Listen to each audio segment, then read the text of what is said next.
On a cold February morning in 2025, the world awoke to a new reality. The news didn't come through diplomats, but through a flurry of early morning social media posts from the White House. President Trump, back in office, announced sweeping tariffs, dubbed the American Prosperity Tariffs. These weren't minor tweaks, they were a seismic shock to the global economy. The promise bring back jobs, protect American industry. The reality, confusion, and fear rippled across the globe. Financial markets from Tokyo to New York froze, then plunged. The architecture of global trade, built over decades, trembled. Was this a negotiating tactic, or the start of something much bigger? World leaders were silent, caught off guard by the scale and aggression. This wasn't a repeat of past trade disputes. It was a dramatic escalation. The tariffs targeted not just China, but also America's closest allies, Canada and Mexico. Integrated supply chains that powered North American manufacturing were suddenly at risk. The move signaled a profound shift. America was willing to go it alone, whatever the cost. Shockwaves radiated outward, touching every corner of the global economy.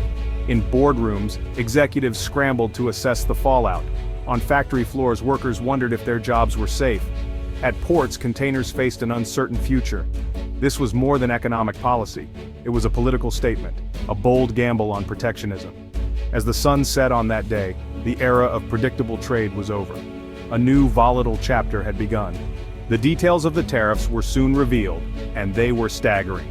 A 60% tariff on all Chinese imports designed to cripple the flow of goods. A 25% tariff on all goods from Mexico and 20% on Canadian products. These weren't targeted measures, they were broad attacks on America's biggest trading partners. The goal forced companies to move production back to the US. The result, chaos in supply chains, especially in industries like autos and electronics. Car parts, machinery, and electronics crossed borders multiple times. Now each crossing meant a new tax. Companies built on North American free trade faced ruin overnight. The tariffs were a sledgehammer to a system that relied on precision and cooperation. Instead of reshoring jobs, the immediate effect was confusion and crisis. The administration believed this would force other countries to capitulate, but it underestimated their resolve and the complexity of the global economy. The fallout was just beginning, threatening to engulf the world in a bitter trade conflict. The plan was a declaration of economic war on three fronts at once. The world braced for impact. For multinational corporations, the tariffs were a cataclysm, none more so than Ford. Ford's global supply chain, built over decades, relied on parts from Mexico and Canada. Suddenly, the cost of building a Ford F-150 or Mustang was set to skyrocket. Emergency meetings in Dearborn revealed billions in potential losses. Ford warned it would have to pass costs to consumers, making American cars less competitive. The impact rippled through the entire supply chain, threatening jobs at every level. Small factories in Ohio and Michigan, dependent on cross-border parts, faced peril. The domino effect jeopardized the entire ecosystem of American manufacturing. Instead of creating jobs, the trade war threatened layoffs and stalled investment. Companies across sectors, agriculture, tech, manufacturing, faced similar crises. The rules of global trade had been thrown out the window. Uncertainty made planning impossible. Investments were put on hold. Some businesses began looking to move supply chains away from North America. The policy meant to bring industry home was, paradoxically, driving it away. The promise of revival was turning into a nightmare. The shock to American industry was just beginning. The world didn't wait long to respond. Canada and Mexico, feeling betrayed, announced swift retaliatory tariffs. They targeted American exports, agriculture, manufactured goods, and politically sensitive products. Canada imposed dollar-for-dollar tariffs on U.S. goods like bourbon, oranges, and cheese.